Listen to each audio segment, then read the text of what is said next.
Praise lord అండి. లూకా సువార్త 15వ అధ్యాయంలో ఓ సంఘటన మీకు చెప్తానండి. ఒక మనుషునికి ఇద్దరు కుమారులు ఉండిరి.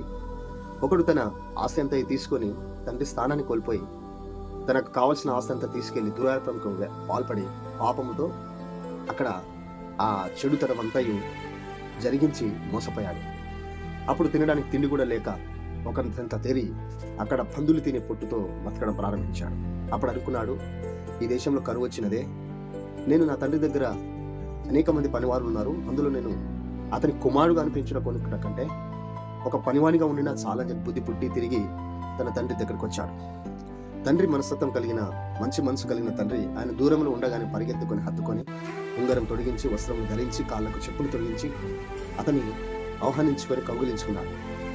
పరలోకమునకును నీ ఎదుటను నేను పాపం చేశాను తండ్రి అని చెప్పి బతులాడు. కనికరపడి కదా ఒప్పుకున్నాడు. అప్పుడు క్షమించాడు తను.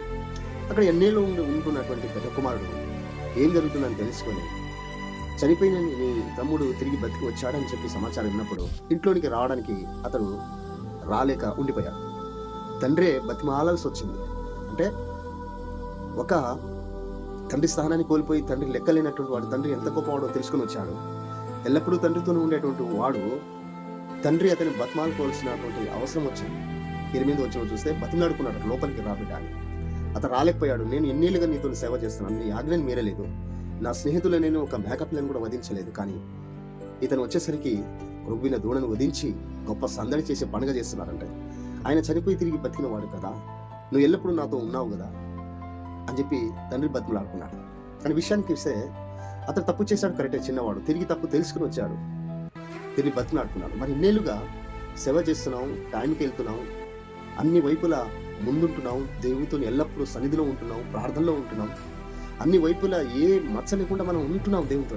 కానీ ఒకానొక సమయం వస్తుంది, మరి ఆ సమయంలో నువ్వు ఏం మాట్లాడతావు, నీ మనస్తత్వం ఎలా ఉంది, నీ జీవితం ఎలా ఉంది, అది తీర్పులోనికి లేక ఆ సమయంలోనికి నువ్వు ఏంటో అర్థమవుతావు. కానీ ఇక్కడ ఎల్లప్పుడూ ఇన్నేళ్ళుగా కదా తండ్రితోనే ఉండే, తండ్రికి లోబడి ఉన్నటువంటి వారు ఈరోజు తండ్రిని బాధ పెట్టే స్థాయికి ఎదిగాడంటే ఇన్నేళ్ళుగా ఉండి ఏం నేర్చుకున్నాడు? తండ్రి ఆజ్ఞలను, తండ్రి దగ్గర ఉన్నాడు, తండ్రి గుణలక్షణాలు రావాలి కదా, తండ్రి క్షమించినట్టు ఇతను కూడా క్షమించాలి కదా, మరి ఎందుకు క్షమించలేదు?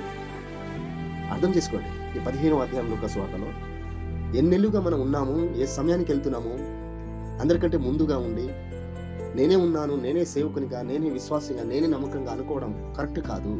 నీ మనస్తత్వం ఎలా ఉంది? దేవునితో కలిసిపోయిందా? దేవుడు ఎలా అనుకుంటే అలా నడుస్తున్నామా? ఒకని విషయంలో కూడా దావీదుని గుర్తు చేస్తాడు దేవుడు, అతను నా హృదయాన్ని సారుకునేది. మన దేవుని హృదయాన్ని సారంగా మనం నడుచుకోవాలి కదా, ఆయన ఎలా అనుకుంటే అలా నడవడం మనం నేర్చుకోవాలి. అందుకే ఆయన ఒక మాదిరి మనకి. మరి తండ్రి క్షమించినట్టు నువ్వు ఎందుకు క్షమించలేదు? దగ్గర ఉండి ఏం నేర్చుకున్నావు ఎన్ని రోజులు? ఒక విషయాన్ని గమనించాలి. నేను మొట్టమొదటి టైంకి వచ్చానండి, నేను ప్రార్థనలో మొదట నేనే చేశానండి, నేనే పని చేశానండి, నేనే అన్ని వైపులో ఉరికానండి, చేశానని నేను అనుకోవడం కరెక్ట్ కాదు. కానీ నీ మనస్తత్వం ఎలా ఉంది, దేవునితో అనుసరిస్తున్నదే చాలా ప్రాముఖ్యమైన విషయం. ఈ విషయం మనం జ్ఞాపకం చేసుకోవాలి. అందుకే ఈ చిన్న ఉదాహరణ ఈ లూకా సువార్త 15వ అధ్యాయంలో మనం నేర్చుకోవాల్సింది. కనుక దేవునితో అనుసరించడం చాలా గొప్పది. జాగ్రత్తగా మనం ముందుకెళ్ళాలి. ఎలా ఉన్నాం, ఎలా బ్రతికామని కాదు, దేవుని లాగా ఆయన పోలికలో మనం బ్రతుకుతున్నాం లేదా అనేది చూసుకోవాలి. ప్రజలు